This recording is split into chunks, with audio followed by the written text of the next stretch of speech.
이제 가을철 한 해의 풍년을 기원하면서 가족들이 함께 모여 서로 정을 나누는 그런 시간입니다. 이게 기원전 삼국시대 때부터 있었다고 해요. 가배라는 이름으로 있었다고 합니다. 굉장히 뿌리 깊고 오래된 명절이죠.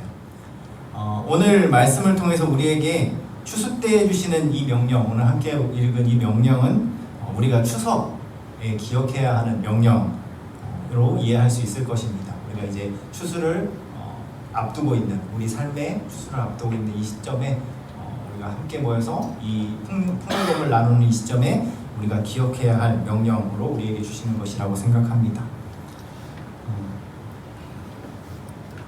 젊은 친구들이나 도시에서 자라신 분들은 잘 모르실 수도 있는데요. 예전에 가을철 되면 이런 모습들을 종종 찾아볼 수 있었습니다. 이게 뭐죠? 아시나요? 예, 까치밥이죠. 뭐냐면 감나무에서 감 딸 때 다 따지 않고 그 위에 부분에 있는 것들을 남겨놓습니다. 까치들 먹으라고. 그래서 까치밥이라고 불렀죠. 정확히 이런 행동을 왜 했는지는 알 수는 없습니다. 근데 이제 까치도 생명이고 사람이 모든 열매를 다 따면 새들이 먹을 게 없으니까 이제 남겨서 새들도 먹을 것들을 좀 이렇게 먹을 수 있게 주는 것이라고 학자들은 이야기를 합니다. 이처럼 동양 문화에서는 수확을 하다 말고 남겨놓거나 자연을 위해서 가지고 있는 것을 나눠주는 문화가 오래전부터 있어 왔습니다. 오늘 말씀에 나오는 것도 이와 비슷한 맥락의 말씀이라고 볼 수 있습니다. 오늘 말씀에서 하나님은 땅의 곡식을 거둘 때 밭 모퉁이까지 다 거두지 말고 떨어진 것도 줍지 말라라고 말을 하십니다. 그리고 포도원 열매도 다 따지 말고 떨어진 열매는 줍지 말라라고 이야기를 하죠. 까치밥처럼 이것을 남겨서 다른 이들이 먹을 수 있게 남겨두라는 것입니다. 다만 성경의 법은 그 대상이 자연이 아니라 사람이라는 점에서 차이가 있는 것이죠. 여기서는 특별히 가난한 사람들과 거류민들을 언급하고 있습니다. 추수 때 전부 수확하는 것을 금지하고 그것을 타인과 나누도록 명령하시는 것입니다. 성경에 보면 이런 법에 직접적인 혜택을 받은 사람이 나와요. 누군지 아시나요? 이 법에 직접적인 혜택을 받은 사람이 나옵니다. 룻이 나오죠. 예.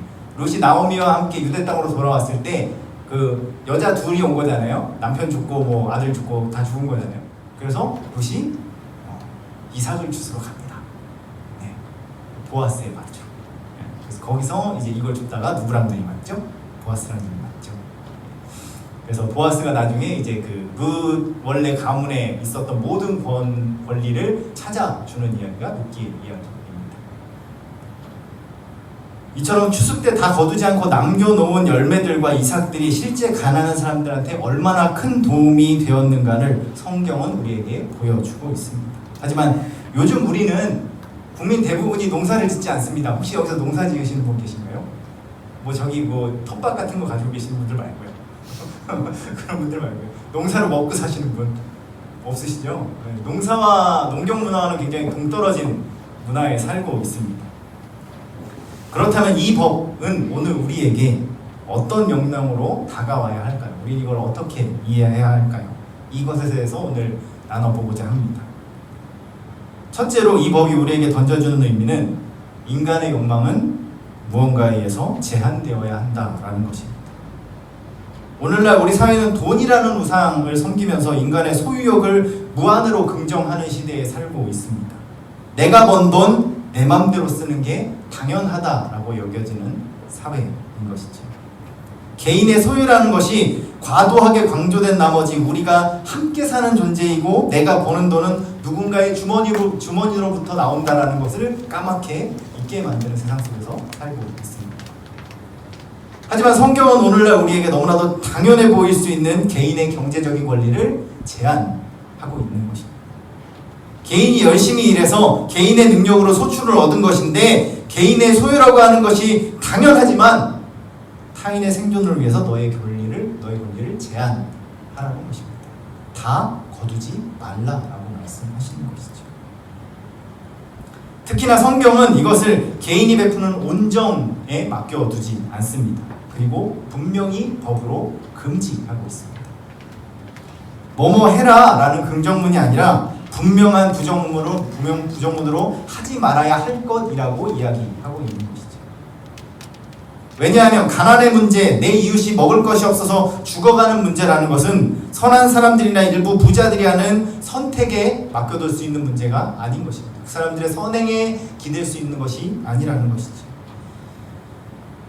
이것은 여러 국가들이 최저임금제를 보장하는 것과 같은 의의라고 생각하시면 됩니다. 최소한의 먹을 것, 그 사람들이 먹고 살아갈 수 있는 것들을 보장해주는 것을 법으로 만들지 않으면 개인의 욕망은 이것을 언제든지 침범할 수 있다는 것이죠.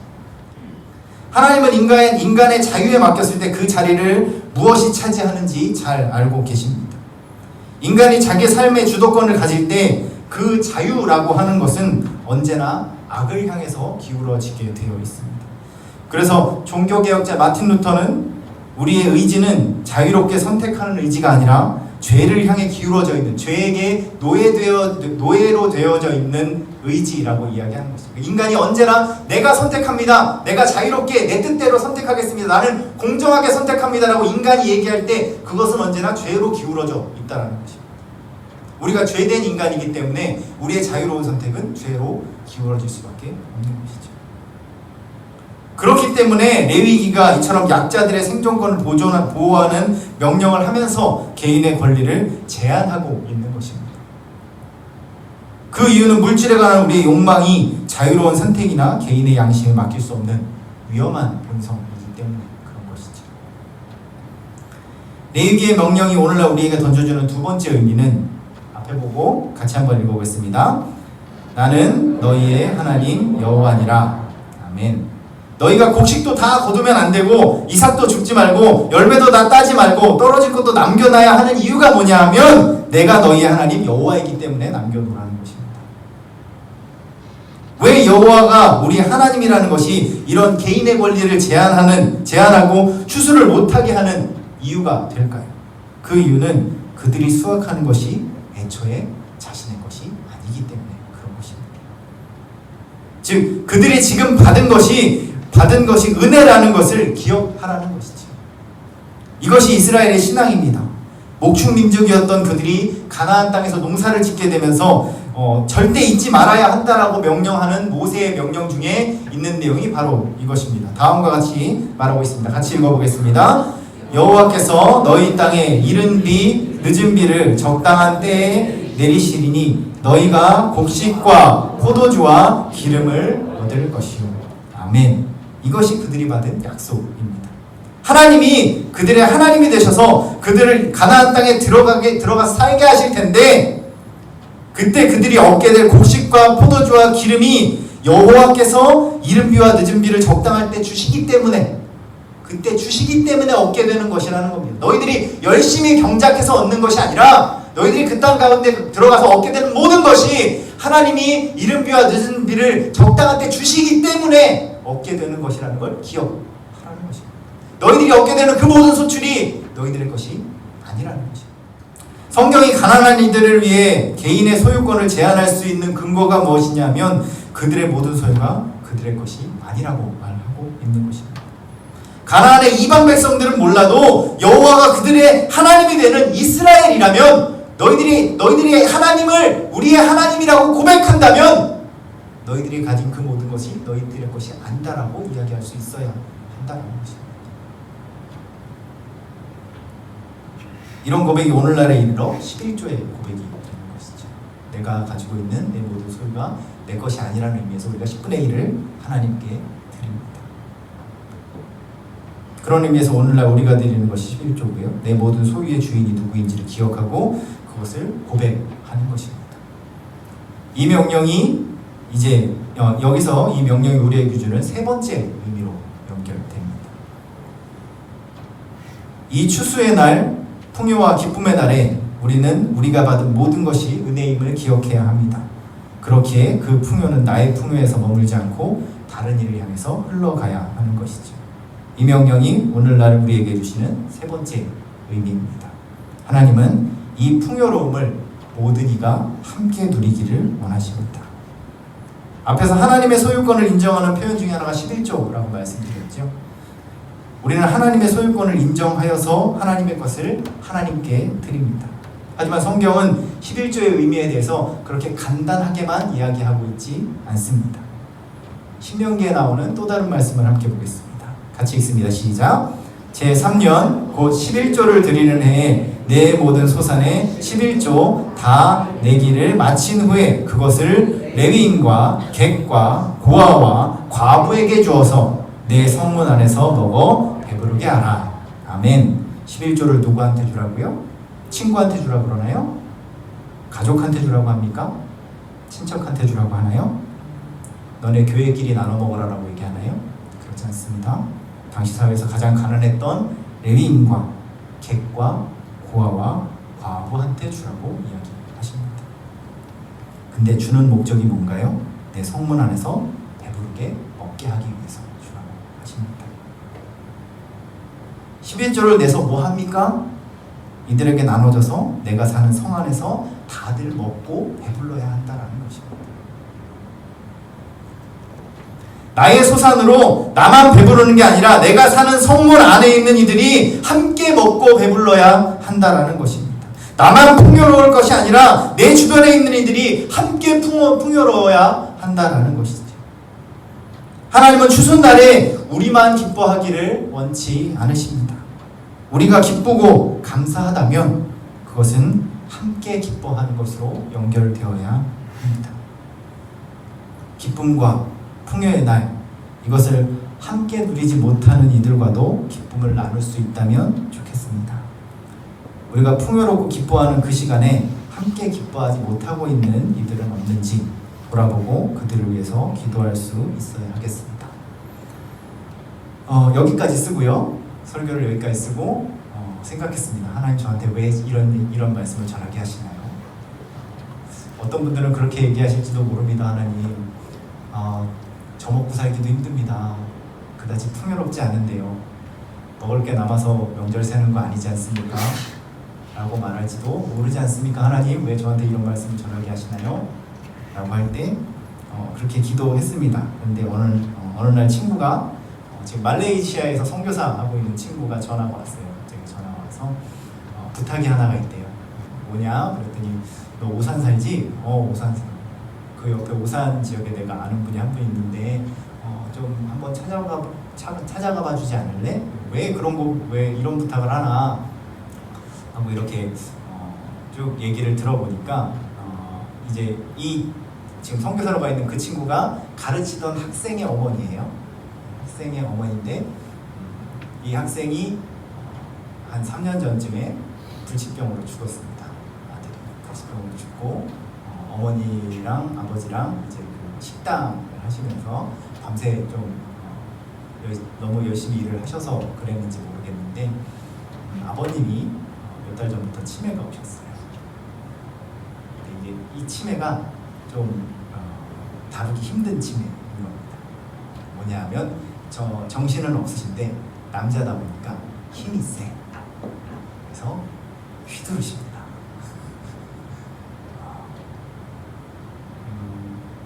뭐라고 설명을 해야 될지 모르겠는데, 그러니까 지금 엄마랑 딸이랑 둘 있어요. 아들은 이제 하나님 불러서 두셔서 갔고, 병원에 갔는데 병원에서는 이제 가망이 없다라고 얘기를 하고 그냥 요양병원 보내시라고. 근데 이 어머니 마음속에 그게 있는 거예요. 하나님이 맺어주신 이 부부라는 인연에서 내가 져야 되는 책임을 놓고 싶지 않으신 겁니다. 똥 받아도 되고 오줌 받아도 되고 다 괜찮으니까 하나님 우리 집에 같이만 있게 해주세요. 요양병원 보내지 않게 같이만 있게 해주세요. 그렇게 기도를 하시는 거예요. 근데 간병인을 구할 수가 없습니다. 그래서 식당을 운영을 못하다가 오늘 한 번이 오셨어요. 오늘 한 번이 오셨습니다. 오늘 저랑 이렇게 잠깐 만나가지고 얘기를 하시는 중에도 병원에서 계속 전화가 와요. 아빠가 깨셨어요. 깨서 자꾸 어디 나가려고 그러신대. 간병인이 전화가 오는 거예요. 남자 간병인이 전화가 와서 못하겠다고. 이 간병인 못 구하면 또 식당 접고 어머니 들어가셔야 됩니다. 병원비도 감당이 안 되고 저한테 그러세요. 목사님, 난 이 끈을 놓고 싶지 않은데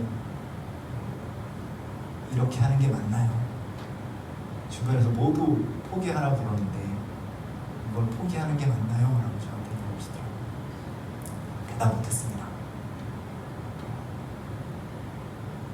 한번 그분한테 뭐 얼마큼의 돈을 갖다 드려야 위로가 될까요? 어떤 선물을 사다 드려야 위로가 될까요? 그 가정에게 추석이란 어떤 의미일까요? 답이 없죠. 전 답 모르겠습니다. 그런데 친구가 부탁해서 이렇게 선물 하나 이렇게 들고 찾아뵀습니다. 찾아뵈서 인사드리고 이야기 들어드리고 가면서 이게 무슨 소용이 있을까? 내가 이걸 들고 가는 게 내 돈을 들였다고 하지만 이걸 들고 내가 거기 가는 게 무슨 의미가 있을까? 라고 생각하다가 하나님이 저에게 이런 마음을 주셨습니다. 내 보물이 있는 그곳에 내 마음도 있느니라. 네가 지금 그거 들고 가는 거 그 사람한테 돈 주기 위해서 가는 게 아니라 네 마음을 전하기 위해서 가는 거라고 그렇게 생각하고 가서 그 사람 이야기를 들어주라고 저에게 말씀하셨어요. 그렇게 한참 이야기하다가 오늘 오전에 한참 이야기하다 왔습니다. 저희 할머니도 치매를 앓다가 돌아가셔서 솔직히 남일 같지는 않았지만 좀 제가 감당할 수 없는 좀 삶의 무게를 지고 계시는 것 같아서 기도해드리는 거 말고는 해드릴 수 있는 게 없었습니다. 이 추석 기간에 여러분의 마음은 어디로 향하고 계십니까? 고향을 향해서 열심히 달려가고 계십니까? 내 보물이 있는 곳에 내 마음이 있다고 했는데 여러분들의 마음은 어디를 향해 계십니까? 가시는 길에, 그 고향 가시는 길이라면 가시는 길에 조금만 주변을 돌아보실 수 있는 여유가 있으셨으면 좋겠습니다. 풍요로워서 도와주는 거 아니고 여유로워서 도와주는 거 아닐지라도 내가 고향을 생각할 수 있고 그리고 따뜻한 가정을 생각할 수 있고 이 추석이라는 것이 나에게 휴일로 다가올 수 있는 마음이 여러분들에게 있으시다면 그것을 누리지 못하는 누군가들을 위해서 한 번쯤 기도하고 돌아보실 수 있었으면 좋겠습니다. 우리 교회에도 그런 분들이 계실 거예요. 아시는 분들도 있을 겁니다. 그분들에게 마음을 전하실 수 있는 그런 일만을 성도님들 되셨으면 좋겠습니다. 하나님이 우리에게 주신 것들을 은혜로 여기고 그것을 필요로 하는 자들, 그것을 누리지 못한 이들에게 풍성하게 나눌 수 있는 내 영혼으로부터 풍성해지는 한가위 되실 수 있는 임마누엘 성도님들의 삶이 되기를 기도합니다.